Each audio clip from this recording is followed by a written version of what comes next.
how to transfer messages to new phone in Viber. Hi guys, welcome back to another episode. Today I'm going to show you the ways to transfer messages to new phone to another in Viber. So to do this, you have to follow the simple steps. First thing first, make sure that your Viber application is completely up to date. Next thing, what you want to do is click the More tab at the bottom of the page and scroll down a bit, go to Settings.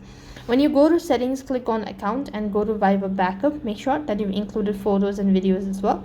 And you could also go ahead and turn on auto backup as well. So when you actually done it, so next thing what you want to do is you could go ahead and log out of your Viber application. Then you could go ahead and re-log into your account, and when you actually go ahead and come to this page and click on restore, your chats and histories will be transferred to the another new device.